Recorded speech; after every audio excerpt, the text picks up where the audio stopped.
नमस्कार, मैं हूं आपके साथ गौरव राजेंद्र। बुलेटिन की शुरुआत करते हैं। सरदार वल्लभ भाई पटेल की जयंती के मौके पर 8 किलोमीटर लंबी यात्रा का आयोजन किया गया, जिसका नेतृत्व विधायक मुन्ना सिंह चौहान ने किया। बता दें कि 31 अक्टूबर को प्रधानमंत्री नरेंद्र मोदी के द्वारा सरदार वल्लभ भाई पटेल की जयंती मनाई गई, जिसमें विधायक मुन्ना सिंह चौहान के साथ साथ ब्लॉक प्रमुख विकास नगर नारायण ठाकुर, जिला अध्यक्ष ग्रामीण बीजेपी मीता सिंह भी रैली में मौजूद रहे। जहां मीडिया से रूबरू होकर विधायक मुन्ना सिंह चौहान ने अपने विचार रखते हुए क्या कुछ कहा, आपको सुनाते हैं।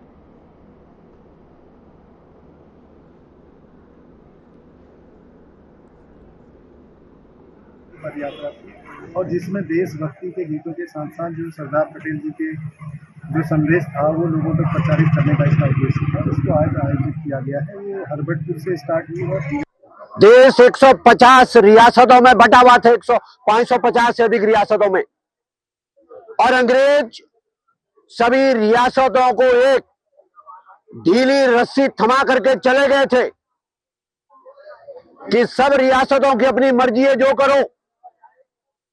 ऐसे समय में एक फौलादी इच्छा शक्ति वाला महानायक सरदार वल्लभ भाई पटेल ने राष्ट्र की एकता और अखंडता, राष्ट्र के एकीकरण की बागडोर संभाली और 550 से अधिक रियासतों को एक नियत समय में एक झटके में भारतीय संघ में विलय कराने का काम किया। राष्ट्रीय एकता और अखंडता के लिए सरदार पटेल के इस महान योगदान को ट्रिब्यूट स्वरूप देश के महानायक, दुनिया के सर्वाधिक लोकप्रिय नेता नरेंद्र भाई मोदी जी ने, हमारे यशस्वी प्रधानमंत्री जी ने सरदार वल्लभ भाई पटेल की जयंती 31 अक्टूबर को राष्ट्रीय एकता दिवस के रूप में घोषित किया।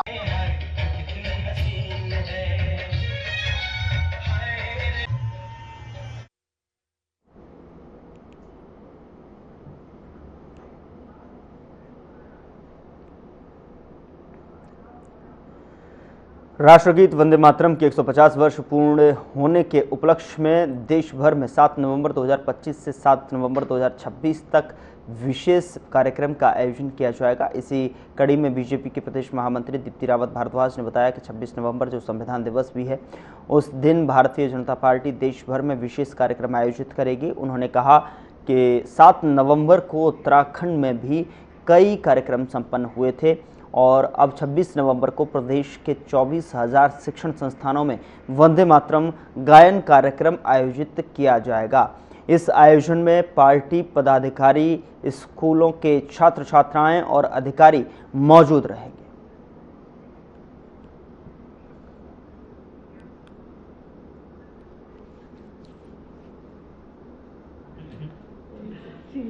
वंदे मातरम @150 यानी 150 वर्ष वंदे मातरम के पूरे हुए हैं 7 नवंबर को।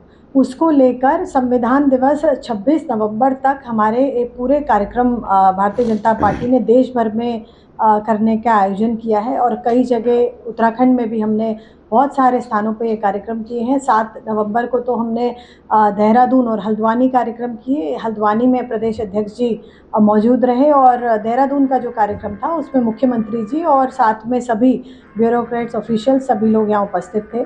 तो इस तरीके से 7 नवंबर से जो हमारा कार्यक्रम शुरू हुआ और लगातार बहुत सारे स्कूल्स में, कॉलेजेस में जो हमारे बच्चे हैं वो कैसे इसमें डिबेट में, कंपटीशन में पार्टिसिपेट कर रहे हैं।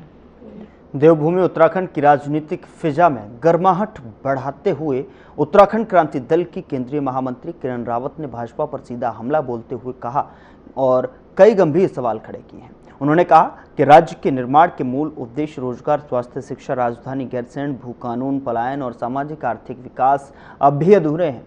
रावत के अनुसार पहाड़ों का अस्तित्व संकट में है और यही कारण है कि यूकेडी ने एक बार फिर आंदोलन का बेगुज बजा दिया है।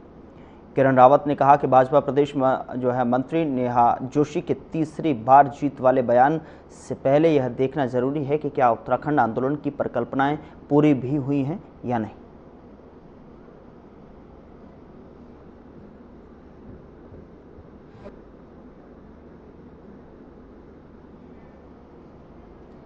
देखिए, जैसा कि आप सभी ने पढ़ा होगा कि भाजपा की प्रदेश मंत्री नेहा जोशी जी का एक बयान सामने आ रहा है, जिसमें वो कहती हुई नजर आ रही हैं कि इस बार भाजपा देवभूमि उत्तराखंड में तीसरी बार जीत का परचम लहराएंगी। तो मेरा ये पूछना है भाजपा सरकार से कि देवभूमि उत्तराखंड, उसका जो स्थापना हुई थी, आंदोलन जो हुआ था, किन मांगों को लेकर वो आंदोलन हुआ था? वो मांगे थी कि यहाँ के जो निवासी हैं उनका सामाजिक, आर्थिक, राजनीतिक विकास जो है किया जा सके। लेकिन आज जबकि उत्तराखंड का रजत जयंती वर्ष यहाँ पर धूमधाम से मनाया गया,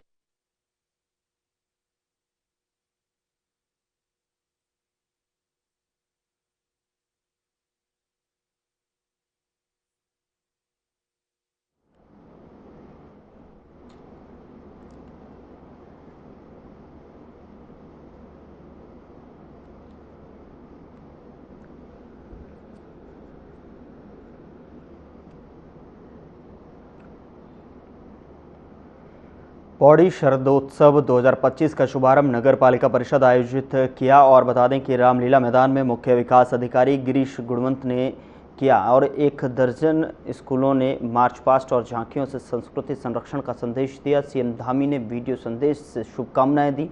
कार्यक्रम में जिला पंचायत अध्यक्षता रचना बुटोला और नगर पालिका अध्यक्ष हिमानी नेगी ने शरदोत्सव को सांस्कृतिक पहचान और पर्यटन वृद्धि के लिए महत्वपूर्ण बताया। उन्होंने यह भी कहा कि शरदोत्सव न केवल स्थानीय प्रतिभाओं को मंच देता है, बल्कि नगर के पर्यटन आकर्षण को भी नई पहचान प्रदान करता है। स्कूलों और वार्डों की आकर्षक झांकियों ने दर्शकों को मंत्रमुग्ध कर दिया।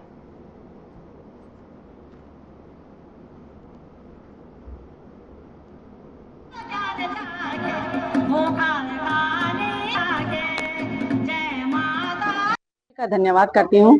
और आज पौड़ी नगर में शरदोत्सव 2025 का शुभारंभ हुआ और जिसमें हमारे माननीय मुख्यमंत्री ने वर्चुअल वीडियो के माध्यम से इसका उद्घाटन किया। और इसमें सभी हमारे नगर पालिका अध्यक्ष, नगर परिषद सभासद और हमारे मुख्य विकास अधिकारी, सभी अधिकारीगण सम्मिलित हुए। और इसमें हमारे जितने भी हमारे स्कूली बच्चे हैं पौड़ी नगर के, उन्होंने बढ़ चढ़कर हिस्सा लिया, चाहे वह हमारी कृष्ण की बाल लीलाएं हो, चाहे हमारी सांस्कृतिक धरोहर हो, उन सब के बारे में उन्होंने बढ़ चढ़कर यहाँ पर बताया। और जैसे कि कहा जाता है कि हमारी नई पीढ़ी को हमारी संस्कृति का ज्ञान नहीं है, पर जिस तरह से उन्होंने यहाँ पर कार्यक्रम किए उससे हमें लगता है कि हमारी नई पीढ़ी भी जागरूक है। शरदोत्सव 2025 का विधिवत उद्घाटन हो गया है।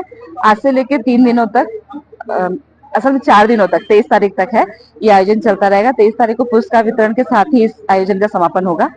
और जैसा कि आपने देखा ही अभी कि हमारे मुख्य अतिथि जी ने भी उद्बोधन दिया अपना, और माननीय मुख्यमंत्री जी जो आना चाहते थे लेकिन नहीं आ पाए, पता नहीं कुछ है ही, शायद हमारा ऐसा कुछ हो रहा है कि आते आते उनका रह जा रहा है। सुबह उनको बिहार जाना पड़ा तो वो नहीं आ पाए, लेकिन उन्होंने अपना संदेश जरूर हम तक भेजा और हमको शुभकामनाएं दी हैं इस आयोजन के लिए।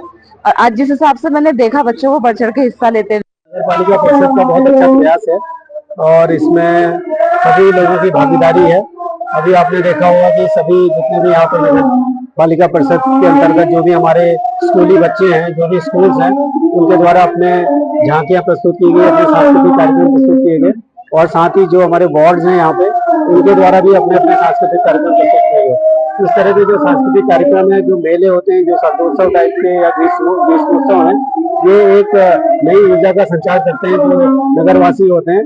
ने वीडियो संदेश के माध्यम से पौड़ी शरदोत्सव 2025 के उपलक्ष्य में यहाँ सभी जो हमारे जनपद वासी हैं, नगरवासी हैं, उनको बधाई संदेश दिया है। और उनका भी जो संदेश है वो भी यही कहता है कि इस तरह के मेले के आयोजन से जो आमजन है उनकी सहभागिता से एक जो नगर में है उसको उत्साह का सृजन होता है और इस तरह के मेले आयोजित होते रहने चाहिए।